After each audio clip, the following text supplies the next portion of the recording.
पिछली बार हमने देखा था उत्तराखंड के लेक्चर में आपका कुड़िंद वंश, कार्तिकेयपुर राजवंश, कत्यूरी राजवंश, चंद वंश, और अब हम देखेंगे मध्यकाल में ही आपका पवार या परमार वंश।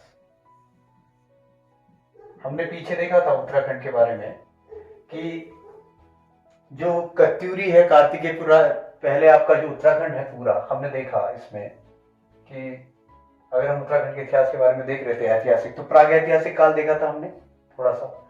प्रागैतिहासिक काल में हमने देखा था कि यशोधर मठपाल ने कई सारे प्रागैतिहासिक स्थलों की खोज की थी। ठीक, उसके बाद हमने देखा कि वैदिक काल संस्कृति में क्या उत्तराखंड का वर्णन मिलता है, तो हमने देखा कि हाँ भाई, वैदिक काल में भी उत्तराखंड की संस्कृति का वर्णन मिलता है, वेदों में मिलता है, जैसे कि ऋग्वेद, और उसका जो ब्राह्मण ग्रंथ है ऐतरेय ब्राह्मण में। वैदिक काल में ही पुराणों में, स्कंद पुराण में कुमाऊं को मानस खंड और गढ़वाल को केदार खंड कहा गया है। तो बेसिकली हमने देखा कि वैदिक काल में भी उत्तराखंड के बारे में वर्णन मिल रहा है। इवन महाभारत में भी वन पर्व में भी उत्तराखंड के बारे में वर्णन मिलता है। प्राचीन भारत के जितने भी साक्ष्य हैं वो ज्यादातर ताम्रपत्र लेख, आपके सिक्के, आपके पवाड़ या जागर या कोई अभिलेख है, इनके आधार पर ही प्राचीन काल का इतिहास हम देखते हैं। अगर भारत का प्राचीन काल का इतिहास देखें तो उसमें भी हम पहले प्रागैतिहासिक काल देखते हैं, जिसमें कि लिखित साक्ष्य तो नहीं मिलते, पर कप मार्क्स हो गया या आदि मानव द्वारा इस्तेमाल कलाकृतियां हो गई, उनके आधार पर हम प्रागैतिहासिक काल देते हैं। डॉक्टर यशोधर मठपाल ने उत्तराखंड के प्रागैतिहासिक काल के बारे में जानकारी दी है। वैदिक काल में, क्योंकि प्रागैतिहासिक काल, आप जब भारत का इतिहास पढ़ेंगे तो प्रागैतिहासिक काल का वैदिक काल होगा, उसमें वेदों के बारे में बात की, तो हमने वेदों में भी देखी, अभी ऋग्वेद में, ऐतरेय ब्राह्मण में मिल रहा है इसका वर्णन, पुराणों में मिल रहा है। अगर वैदिक काल से हम थोड़ा सा आगे चले तो आपको पता होगा सिंधु सभ्यता आती है, पर सिंधु सभ्यता वैदिक काल से पहले आती है, पर कोई साक्ष्य है नहीं, इसलिए हमने उत्तराखंड के इतिहास को दो ही भागों में बांटा है, प्रागैतिहासिक और ऐतिहासिक। ऐतिहासिक में हमने वैदिक काल देख लिया। वैदिक काल के बाद हम देखें तो महाजनपद काल आता है, ठीक है, उसमें फिर इतिहास में देखते हैं, बुद्धिज्म में जानेंगे, पर इसका उत्तराखंड में कोई प्रभाव नहीं। यहाँ पे एक साम्राज्य आएगा, मौर्य साम्राज्य, और मौर्य साम्राज्य के हमने अधीन देखा था एक सामंत थे जिनको हम बोलते थे कुड़िंद। क्या थे? कुड़िंद राजवंश। इस कुड़िंद, हम मानते हैं कि कुड़िंद मौर्य के क्या थे? सामंत थे, और इनके सिक्कों से हमें पता चला कि अमोघभूति नाम का एक प्रतापी शासक था। मौर्य साम्राज्य के नीचे अगर हम जाएं थोड़ा सा तो पड़ता है गुप्त वंश। अब गुप्त वंश में एक पुस्तिका मिलती है, देवी चंद्र गुप्तम,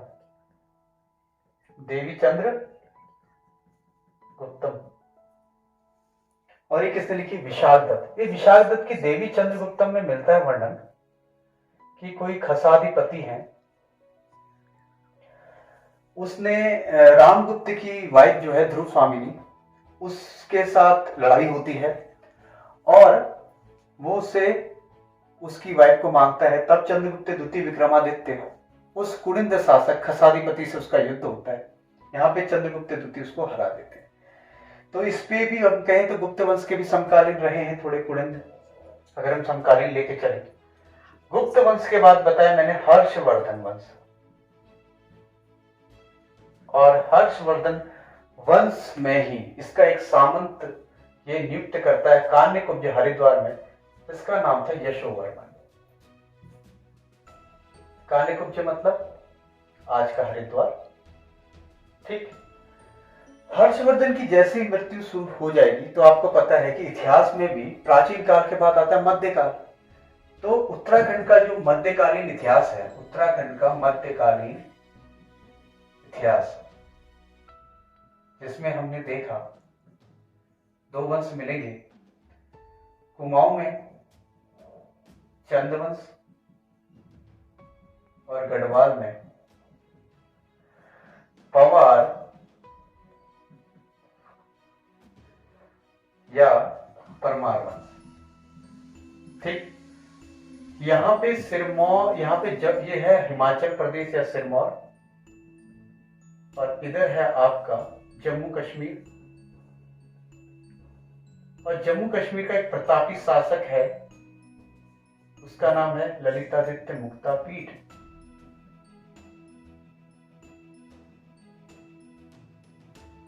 ये अटैक करता है, सिरमौर राज्य को जीतता है। ये यहाँ से जैसे हर्षवर्धन की मृत्यु होती, छोटे छोटे राजा बन जाते। ऐसे ही एक राजा ललितादित्य मुक्तापीड है, जिसका राजतरंगिणी जो पुस्तिका है कश्मीर के राजाओं के बारे में जो वर्णन देती है, उसमें इसका वर्णन मिलता है। ललितादित्य मुक्तापीड का बड़ा ही प्रतापी शासक है। ये सिरमौर राज्य मतलब आधुनिक जो हिमाचल प्रदेश है उसको जीतता है। उसके बाद ये यशोवर्मन पर अटैक करता है, जो कि सामंत किसका, हर्षवर्धन, क्योंकि हर्षवर्धन की हो गई है मृत्यु यहाँ पर। और मध्यकाल की ओर हम अग्रसर हो रहे हैं उत्तराखंड के इतिहास में। तो यशोवर्मन भी एक अपना सामंत नियुक्त करेगा, बसंत देव, चांदपुर, बसंत देव चमोली साइड में। तो हुआ क्या, जब यशोवर्मन की मृत्यु हो जाएगी, इसका भी सामंत बसंत देव है, तो एक कार्तिकेयपुर राजवंश की नींव रखेगा बसंत देव। फिर नरसिंह देव इस राजधानी को लेके जाता है कत्यूर घाटी, बैजनाथ, बागेश्वर, और यहीं से 6 ब्रांचों में डिवाइड हो जाते हैं कत्यूरी राजवंश, जिसमें मैंने बताया था पाली पछाऊ, पिथौरागढ़ और बागेश्वर वाला रीजन, बारामंडल अल्मोड़ा वाला रीजन, काली कुमाऊं वाला रीजन जो चंपावत वाला रीजन है, और डोटी राज्य, इतनी शाखाओं में। और इधर पिथौरागढ़ वाला रीजन, सोर और सीरा,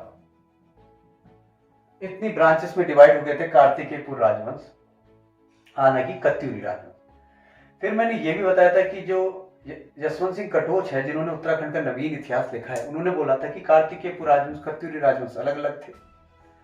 अलग होने का कारण क्या है कि किसी भी अभिलेख में यह वर्णन नहीं मिलता है कि बसंत देव संस्थापक है। पर बद्रीदत्त पांडे जिनने कुमाऊं का इतिहास लिखा है, वो यही मान के चलते कि दोनों एक ही राजवंश है।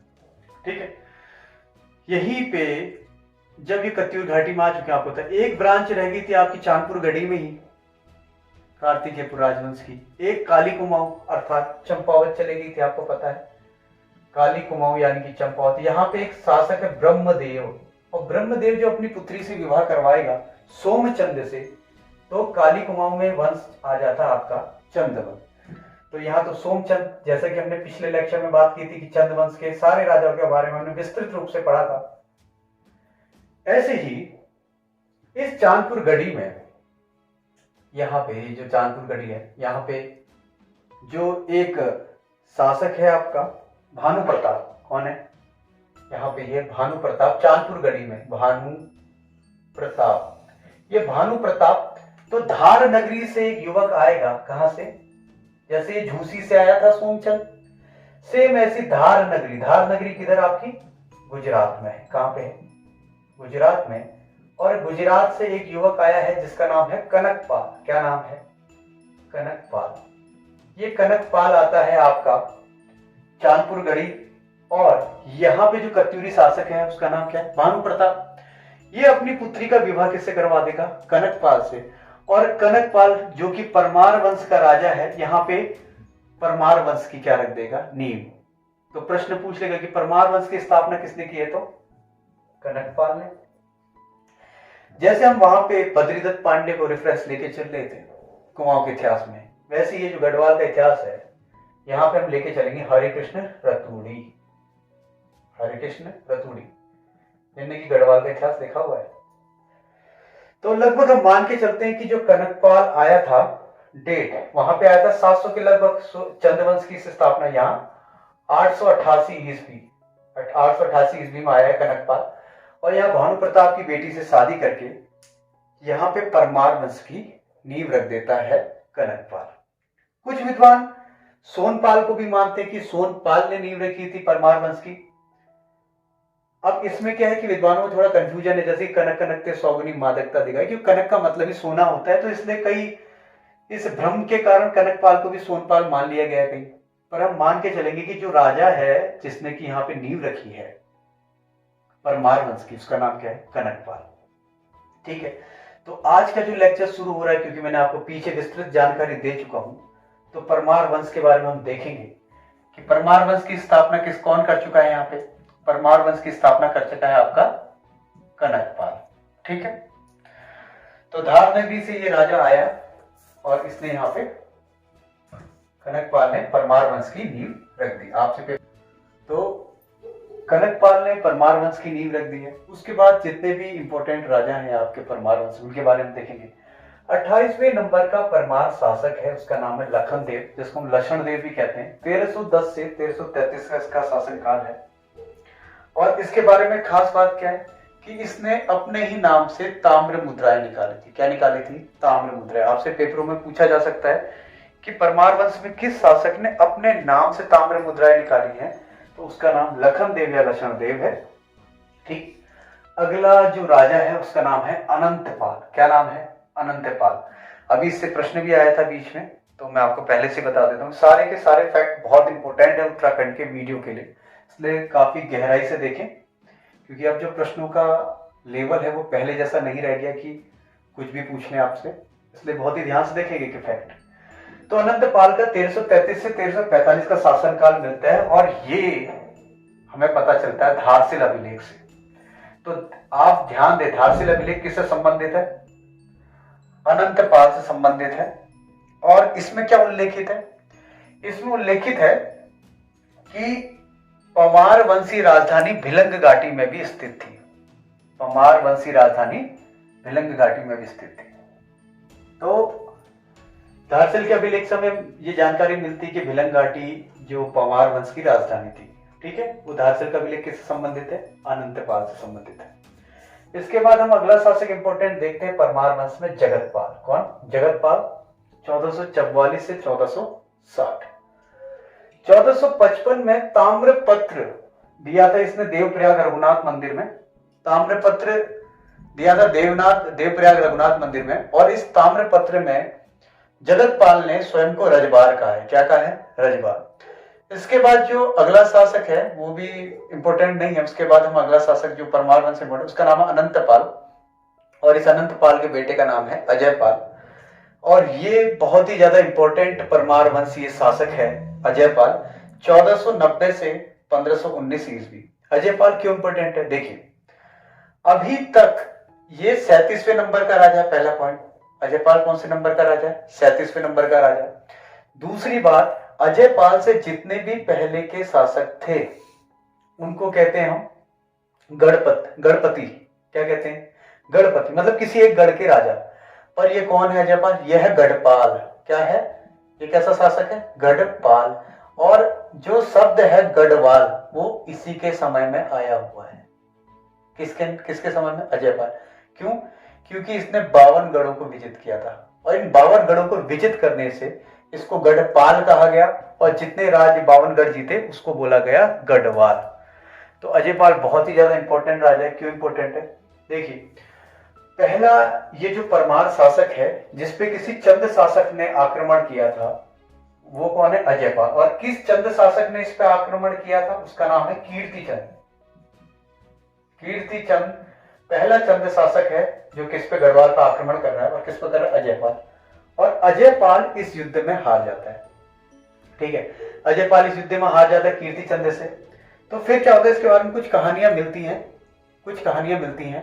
और कहानियां क्या मिलती है कि अजयपाल जब युद्ध में हार गया था तो ये किसी गुफा के अंदर चला गया था और अकेले बैठा था। वहां पे इसे भगवान भोलेनाथ के दर्शन हुए। वो शायद किसी बाबा के रूप में आए हुए थे, और कहते हैं, क्योंकि किंवदंतियां हैं और किंवदंती लिखी हुई मैं आपको बता रहा हूँ जो किताबों में मिलती हैं, कि ये उन बाबा ने इनको अपने कंधे पे बैठाया और अपनी ऊंचाई ये बढ़ाते रहे। और बढ़ाते बढ़ाते क्या हुआ कि बोला जहां तक तेरी नजर जाएगी वहां तक का क्षेत्र तेरा हो जाएगा। तो ऊंचाई बढ़ाते रहे। अजयपाल की नजर जो गई वो 52 गढ़ों पे गई। अब ज्यादा ऊंचाई में जाने के बाद कहते हैं कि अजयपाल को डर लगने लगी, तो उन्होंने बोला कि आप मुझे नीचे उतार दीजिए। उसके बाद ये दोबारा कीर्तिचंद्र पे अटैक करता है और कीर्तिचंद्र को हरा देता है, और उसके बाद ये लगातार 52 गढ़ों को जीतता है। कितने गढ़ों को? 52 गढ़ों को जीतता है। इसलिए ही अजयपाल को गढ़वाल का नेपोलियन बोला जाता है। गढ़वाल का नेपोलियन बोला जाता है। किसको? अजयपाल को। और क्या देखिए, एक 13वां गढ़ था जब ये युद्ध कर रहा था, तो एक 13वां गढ़ था, उसका नाम था उप्फूगढ़। क्या नाम था? उफ्फूगढ़, और इस उफ्फूगढ़ का एक शासक था जिसका नाम था कप्पू चौहान। क्या नाम था? कप्पू चौहान, जो कि काफी वीर है। और कप्पू चौहान और अजयपाल की आपस में होती है लड़ाई। ठीक है, तो जब कप्पू चौहान और अजयपाल की आपस में लड़ाई होती है तो इसकी जो मदर है, किसकी? कप्पू चौहान की जो माँ है, वो बोलती कि अगर कप्पू चौहान हार जाएगा तो हमें बता देना, तो हम क्या कर लेंगे, सबके सब क्या कर लेंगे, जौहर कर लेंगे। तो यहां आपको जौहर का पहला प्रमाण मिलता है कप्पू चौहान के समय में। और इसकी मां बोलती है कि अगर अजयपाल को ये राज्य मिलेगा तो राख के ढेर पर मिलेगा। तो कप्पू चौहान को अजयपाल की सेना चारों ओर से घेर लेती है। तो जब चारों ओर से सैनिक घेर लेते हैं, क्योंकि कप्पू चौहान अकेला होता है, तो इसका सेनापति सोचता है कि अब कप्पू चौहान नहीं बच पाएगा, तो वो जाके इसकी जानकारी इसकी मां को दे देता है। और सारी की सारी जो स्त्रियां होती हैं वहां पे, वो स्वयं को क्या कर लगाती हैं, वो जौहर कर लेती हैं, मतलब आग लगा लेती हैं। जब कप्पू चौहान आता है, पहुंचता है वहां पे, तो देखता है सब कुछ तो जल चुका है।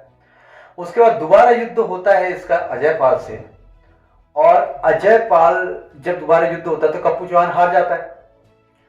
कप्पू चौहान आता है, हार जाता है, तो कप्पू चौहान को लेके लाया जाता है किसके सामने? अजयपाल के सामने। अजयपाल के सामने जब लाया जाता है तो अजयपाल कहता है कि या तो तू हार स्वीकार कर ले, नहीं तो मैं तेरी गर्दन काट दूंगा। कप्पू चौहान काफी वीर है, तो ये कहता है कि मैं हार तो स्वीकार नहीं करूंगा। वो कहता है हार स्वीकार नहीं करेगा तो तेरी मैं गर्दन धड़ से अलग कर दूंगा। पर कप्पू चौहान कहता है कि भाई मैं घुटने तो टेक नहीं सकता तेरे सामने। तो जब कप्पू चौहान ये बात बोलता है कि मैं घुटने नहीं टेकूंगा, तो अजयपाल कहता है इसकी गर्दन कुछ इस तरीके से काटना कि इसकी गर्दन मेरे पैरों पे गिरे। तो कप्पू चौहान मरने से पहले कहता है ऐसी किंवदंती है कि मैं एक बार अपनी जमीन को चूमना चाहता हूं, और जैसे ही वो जमीन को चूमता है तो 2 मुट्ठी रेत अपने मुंह में भर लेता है, और इस तरीके से मुंह की डायरेक्शन देता है कि जैसे ही अजयपाल के सैनिक उसकी गर्दन काटते हैं तो उसके जो मुंह से रेत निकलती है, वो कप्पू चौहान के मुंह से जो रेत निकलती है वो अजयपाल के मुंह पे जाके गिरती है। तो यहाँ पे देखिए ना, अजयपाल को एक तरह से ये अनुभव हुआ कि बड़ा ही वीर शासक है, मर तो गया पर आत्मसम्मान नहीं छोड़ा। किसने? कप्पू चौहान। इसलिए कप्पू चौहान को गढ़वाल का महाराणा प्रताप कहा जाता है। किसको कहा जाता है महाराणा प्रताप? गढ़वाल का कप्पू चौहान को, क्योंकि महाराणा प्रताप ने भी जीवन भर अकबर के सामने घुटने नहीं टेके थे। तो इससे काफी प्रसन्न होता है इसकी वीरता से अजयपाल, और इसका राजकीय सम्मान के साथ कप्पू चौहान की अंत्येष्टि करता है। मतलब हम यहां देख सकते हैं कि पहला ऐसा गणपति है जिसकी अंत्येष्टि अजयपाल बड़े ही सम्मान के साथ कर रहा है। तो हमको यहां से एक प्रश्न मिल जाता है, ठीक है, अब अजयपाल ये 52 गढ़ जीतते जाएगा, ठीक है, और बाद में अजयपाल जब 52 गढ़ जीत जाता है तो इसका इस युद्ध से, इस लड़ाई से मन वैराग्य की स्थिति में हो जाता है और ये संन्यास ले लेता है। कौन? अजयपाल। इसलिए ही इसे गढ़वाल का अशोक भी कहा जाता है। किसको? अजयपाल को गढ़वाल का क्या कहा जाता है? अशोक।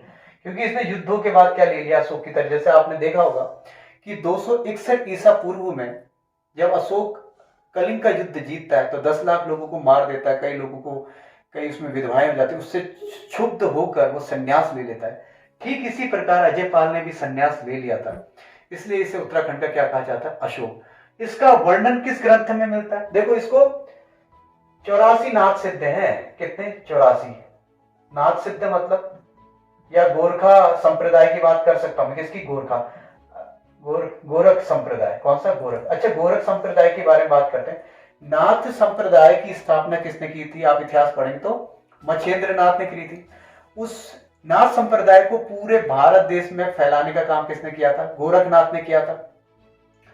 गोरखनाथ इसी तरीके से उन 84 नाथ सिद्धों में से अजयपाल को आदिनाथ बोला जाता है। 84 नाथ सिद्धों में से अजयपाल को क्या बोला जाता है? आदि सिद्ध बोला जाता है, क्योंकि इसने भी गोरखनाथ की तरह दोनों कान छिदवा लिए थे, और इसकी जो मूर्ति मिलती है, दोनों कान फटे हुए, सर पे केसरिया कलर का साफा बांधे हुए और पद्मासन की आकृति में बैठे हुए।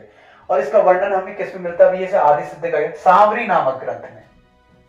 सामरी नामक, जो कि एक तांत्रिक किताब है, तंत्र मंत्र की किताब, उस सामरी ग्रंथ में अजयपाल को आदिनाथ कहा गया है।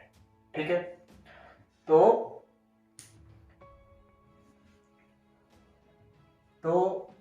हमने देखा कि गढ़वाल का कप्पू चौहान, जिसे महाराणा प्रताप कहा जाता है। और खास बात, प्रश्न कहां से आ सकते हैं अजयपाल के बारे में, देखते हैं जरा। अजयपाल ने 2 बार राजधानी परिवर्तन करी, एक 1512 में, दूसरी 1517 में। पहले राजधानी कहां थी? परमार शासकों की चांदपुर गढ़ी। तो 1512 में चांदपुर गढ़ी से अपनी राजधानी लेके जाता है देवलगढ़, और फिर 1517 में अपनी राजधानी ये देवलगढ़ से लेके जाता है श्रीनगर। तो अब परमार शासकों की राजधानी किधर, आप ध्यान से देखेंगे जैसे जैसे इतिहास चलता रहेगा आगे, श्रीनगर रही। तो 2 बार राजधानी परिवर्तन किस परमार शासक के समय में हुई है? तो वो है आपका अजयपाल। दूसरा, इसने क्या किया? सरोला ब्राह्मणों की नियुक्ति करी। किसने करी सरोला ब्राह्मणों की नियुक्ति? अजयपाल ने। और इनकी कुल देवी थी राज राजेश्वरी देवी। ठीक है, मानसा का एक राजकवि मिलता है, मानसा का एक राजकवि है जिसका नाम है भरत। क्या नाम है?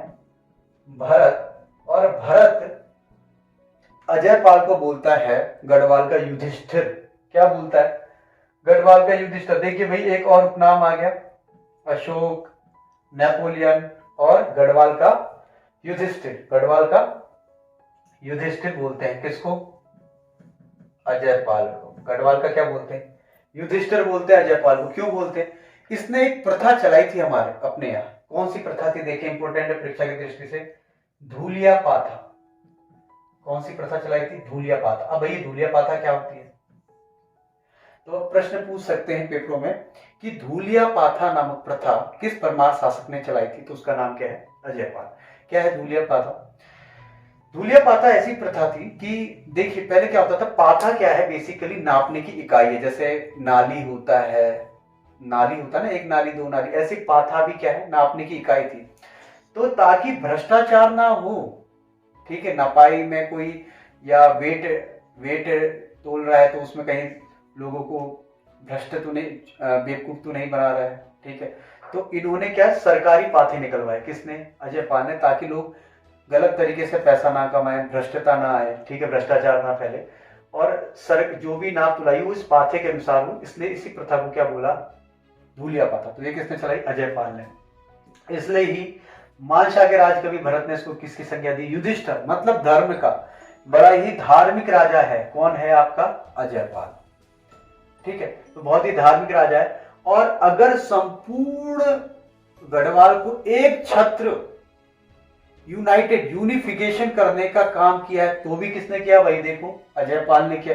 तो हम इसको एक और उपनाम से बुला सकते हैं, गढ़वाल का बिस्मार्क भी कहते हैं इसको। क्या बोलते हैं? बिस्मार्क।